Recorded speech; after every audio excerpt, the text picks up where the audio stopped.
illustrative problem. But this time, let's not have increase-decrease anymore, but go direct to our debit and credit. Let's have our guide again.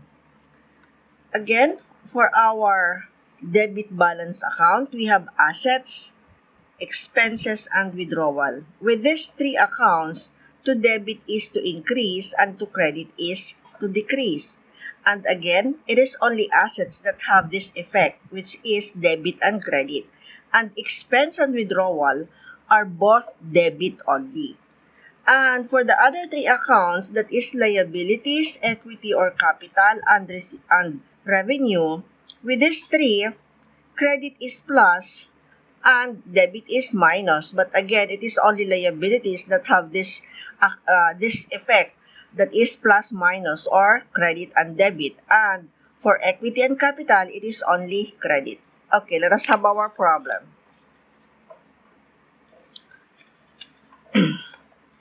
Nicolo Gabriel won a concession to rent out bicycles in the Burnham Park during the summer. During the month of April, Nicolo completed the following transactions for her bicycle rental business. Again, as I have said before, we have to present first the debit. Okay, but before that, here are the accounts that we're going to use.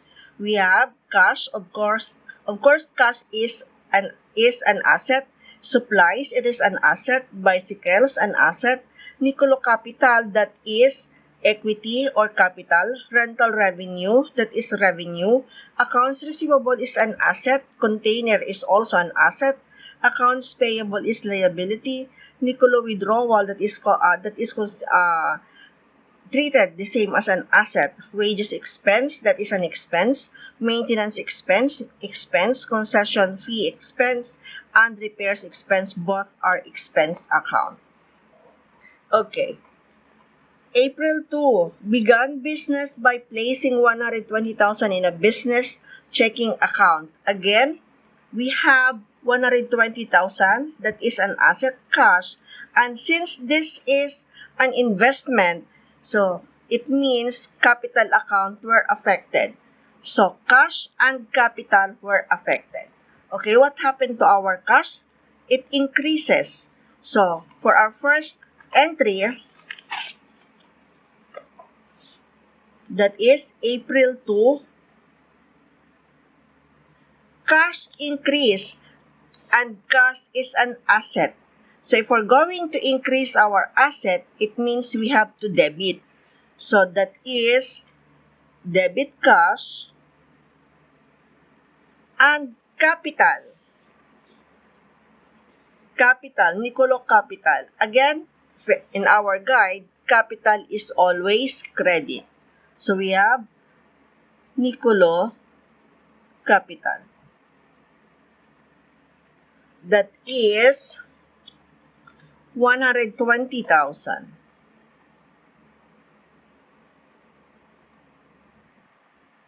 For every entry, you should leave one space. Okay, the next transaction is purchase supplies on account, 1,500. So we have purchase supplies, and on account. We have on account. So if we said supplies is an asset.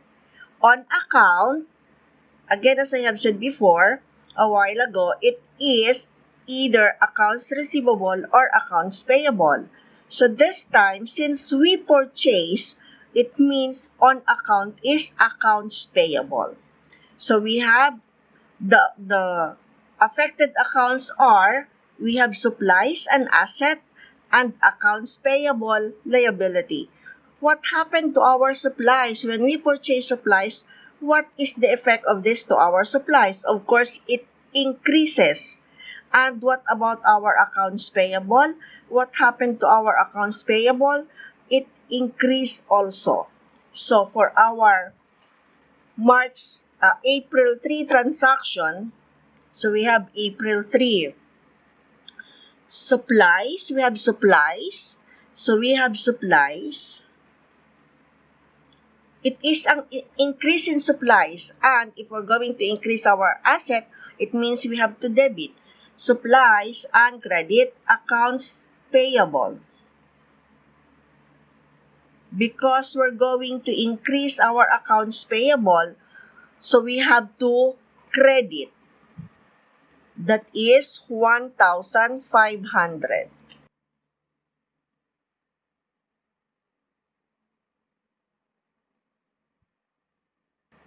Okay, next. April 4. Purchase 10 bicycles for 25,000, paying 12,000 down, and agreed to pay the balance in 30 days. Okay, again we have purchase 10 bicycles. Then we have 25,000 and we have 12,000 balance in 30 days. Okay, so we have three accounts affected. We have bicycles, we have the 12,000 because it says here paying. It means we pay, our costs were affected. And the balance, because the total cost of the bicycle is 25,000, we still owe the supplier 13,000 and it will be paid within in 30 days. It means we owe from the supplier. Okay, so we have again bicycles. Let us look for the account titles that we're going to use. We have bicycles, then we have cash, and we have accounts payable because we owe 13,000. Okay, what happened to our bicycle? Does it increase or decrease? Of course, it increased. And what happened to our cash, the 12,000 cash that we paid right away? When we pay, of course, our cash will decrease. And what happened to our liabilities? It increases our liabilities. The effect of this transaction increase our liabilities. Okay, so bicycle is an asset. It increases our assets. So if we're going to increase our asset, it is debit. What happened to our cash? Our cash were decreased. So if we're going to decrease our cash, since it is an asset, we have to credit. And what happened to our liability? It increased. So if we're going to increase our liability, it is credit. So again, we have three accounts that were affected. So we have April 4, bicycle. We have bicycle.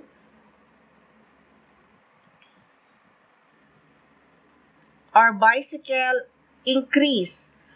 How much is the total increase in our bicycle? It is 25,000. So we have 25,000. And what else were affected? Cash, 12,000. So we have cash, credit, 12,000. And another one is accounts payable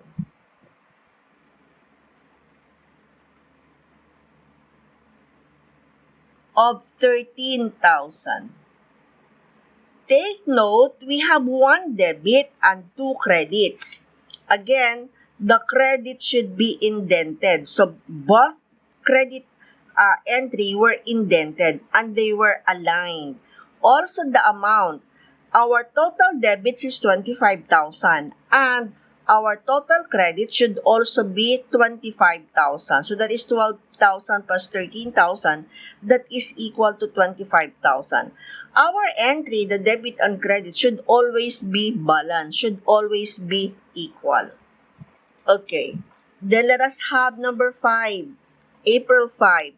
Paid 29,000 in cash for a furnished container to store the bicycles and use for other operations. Okay, we have paid. Paid. In this transaction or in this phrase, paid, it means cash were affected. And what will happen to our cash if we're going to pay some of it? Of course, it will decrease. And per our guide, if we're going to decrease our asset, we're going to credit. And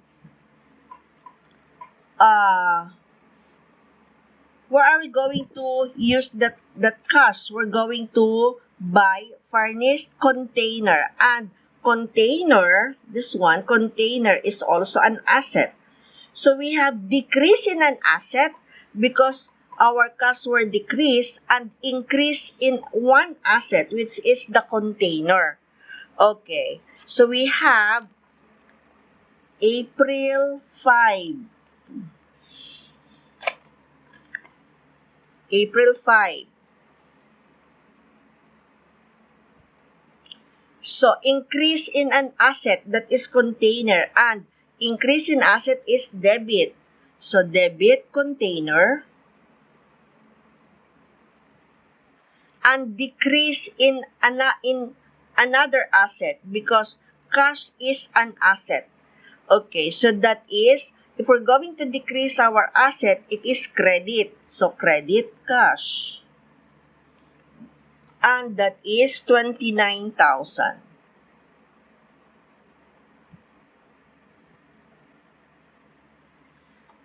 Okay, next, 6. Receive 4,700 in cash for rentals during the first week of operation. Okay, receive 4,700. Receive 4,700. Of this phrase, it means cash were affected. And how were cash affected? It increased because we received 4,700. And that is for what? For rentals during the first week. What is our business? We rent out bicycles. So this means we just give services. So that is revenue. Okay. So cash and asset, our cash increase. So it is debit. That is 6. April 6. So, debit cash and we rendered revenue.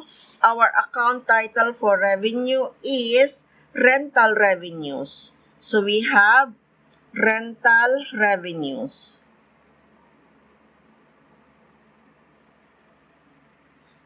How much is that? That is 4,700.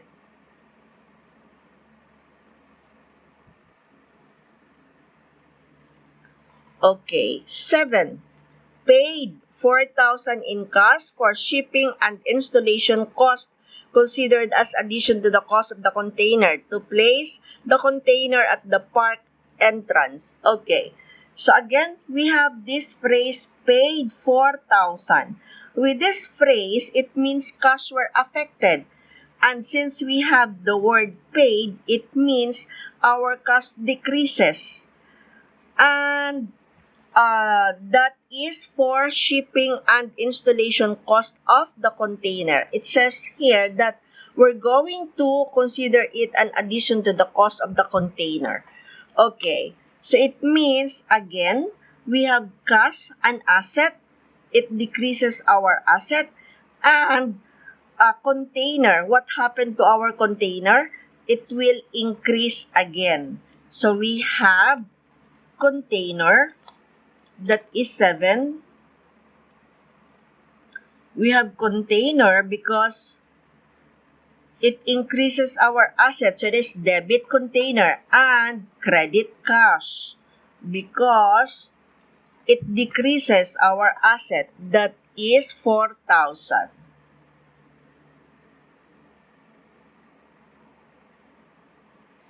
Okay. 9.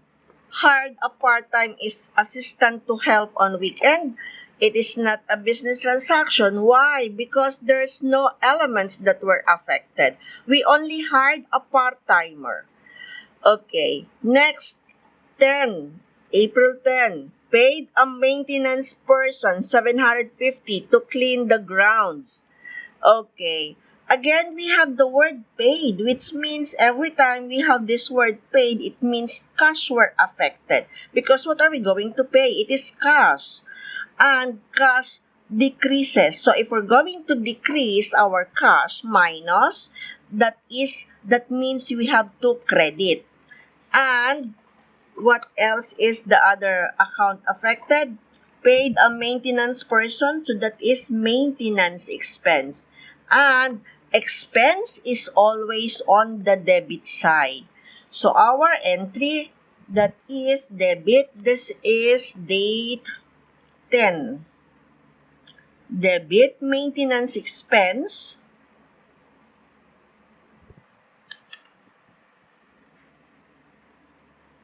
and credit cash. How much is this? That is 750. 750.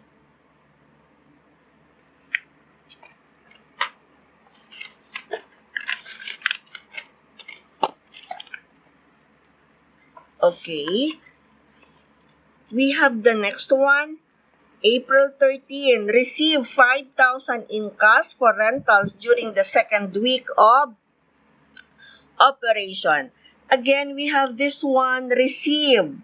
Receive 5,000. It means cash were affected. And why did we receive cash? Because we render service. For rentals, we rent out our bicycle. So that is April 10. Again, since this is the first transaction again in this page, so we have to write the month. That is um, April 13. Again, we receive cash. So what happened to our cash? It increases. And to increase our asset, that is debit. Debit cash. And what is the other element that were affected? That is revenue. And revenue is always credit. Revenue is always credit. Here. Okay, dito na lang. So we have, let us put it here instead. So we have April 10. So debit cash and credit rental revenues.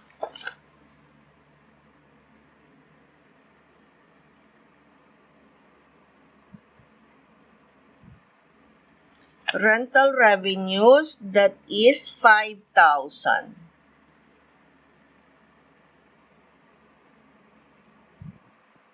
Okay. Next is 16. Pay the assistant 480 for a weekend's work. Again, we have this word paid, which means cash were affected. And that cash were paid to the assistant for what? For weekend's work. So that is wages expense. Again, our cash, what happened to our cash? It decreases. And to decrease our cash is an asset. To decrease, it is credit. And we have expense. Expense is always debit.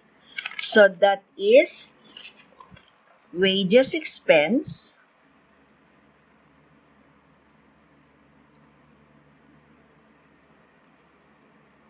and credit cash. That is 480. This is dated 16. Then we have 17. Again, there is a word paid. Paid for the supplies purchased on April 3. So we have paid again. From the word paid, it means cash were affected. And what happened to our cash? It decreases. So if it decrease, it means it is credit. And we paid, what did we pay? That is the supplies that we purchased on April 3. And in April 3, our transaction is purchase supplies on account. We purchase it on account. Okay. So, that is liability. We pays our liability. We owe it in April 3 and now we are paying it 17, April 17. So, what accounts were affected? Cash and accounts payable, our liability. So, what happened to our cash? it decreases. And what happened to our liability when we pay it out? It also decreased. So we have decrease in an asset is credit, and decrease in liability is debit. Okay? So we have debit accounts payable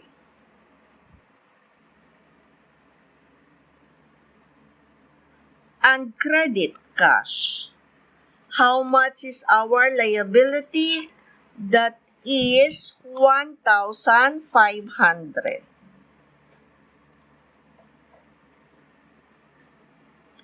Okay. Again, 18, paid 550 repair bill on bicycle. We again have this word paid, which means our cash decrease. So, if we're going to decrease our cash, decrease is credit. And what did we pay? Repair bill on our bicycle. So let us look for the appropriate account title for that. That is repairs expense. It is an expense, which means it is debit. So to journalize, that is debit repairs expense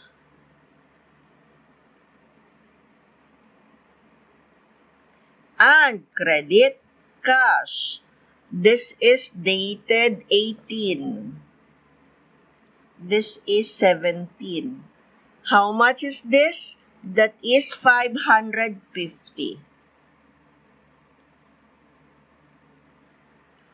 Okay. 20. Receive 5,500 in cash for rentals during the third week of operation. Again, we have received 5,500.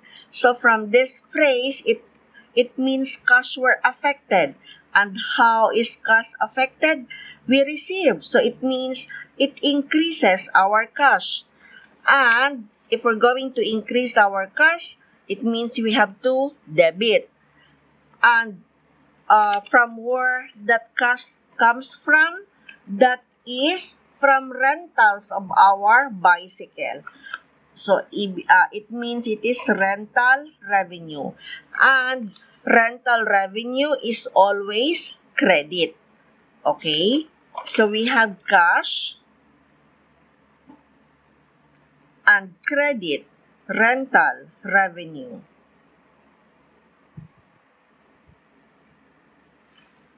How much is that? That is 5,500.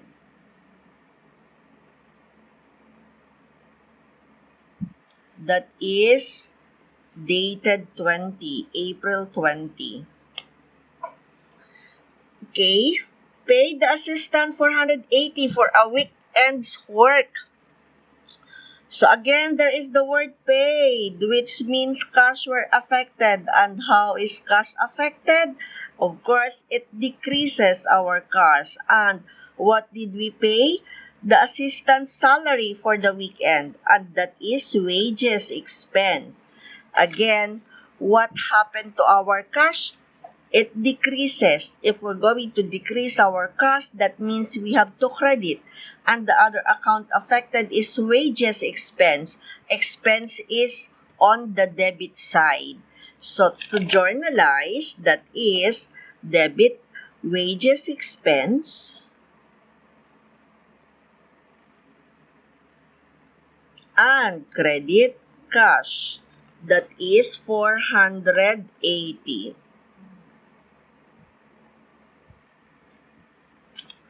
22. Okay. Build an entity 1,100 for bicycle rentals for employees outing. We have the word build, as I have said, as I always said, if we have the word build, it means it is either an accounts payable or accounts receivable. So this time, we build our client. So it means it is an asset, accounts receivable. And why did we build them? Because we render service. We rent out bicycles to them. And that is rental revenue.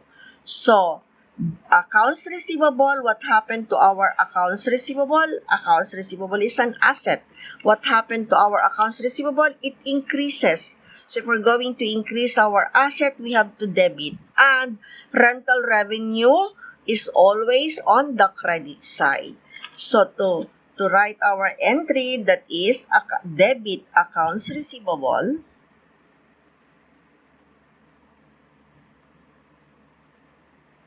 and credit rental revenue.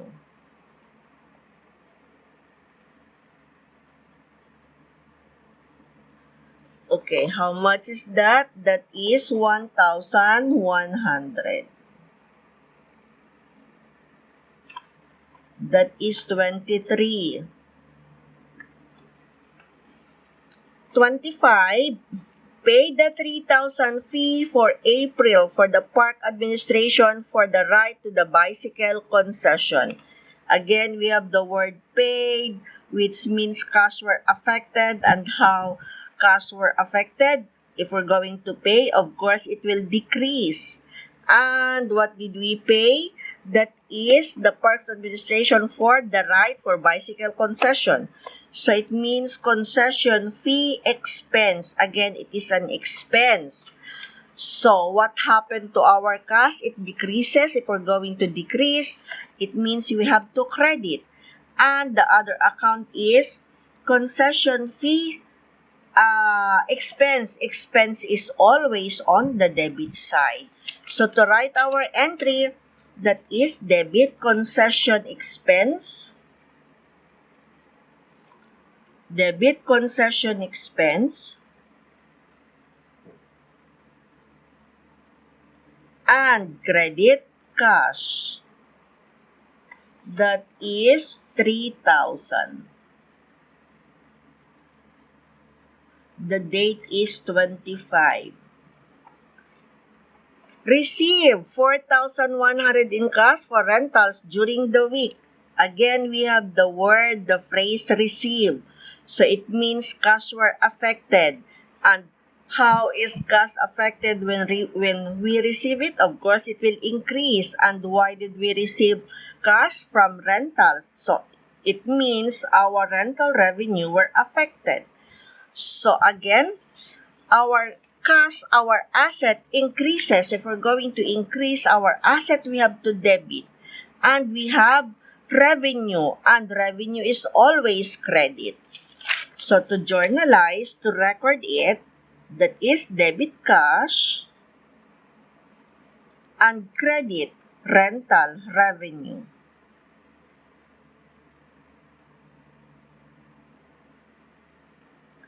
That is 4,100. That is 27. Paid the assistant 480 for a weekend work. Again, we have the word paid, which means cash were affected and it decreases. So what did we pay on that date? The assistant's wages. So that is wages expense. So again, cash were affected because of this word paid, and it decreases. So if we're going to decrease our cash, which is an asset, we have to credit.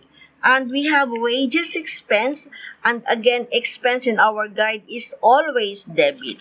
So our entry, to record our entry, that is debit wages expense and credit cash. That is 480. Dated 29. Okay.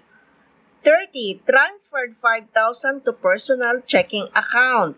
The owner transferred 5,000 from the business money or cash he transferred to his personal checking account. So this means a withdrawal. So that is withdrawal. Of course, transferred 5,000, cash were affected. So the cash of the entity of the business were transferred to the personal account of the owner. So that is considered withdrawal. Okay, cash were affected. How is cash affected? The cash of the entity of the business. How is that affected? It decreases. So that is, if we're going to decrease our cash, that is credit. And the other account affected is Nicolo withdrawals. And Nicolo withdrawal is always debit.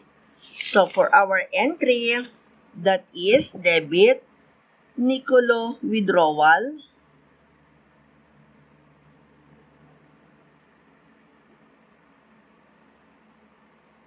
and credit cash. That is dated 30. How much? It is 5,000.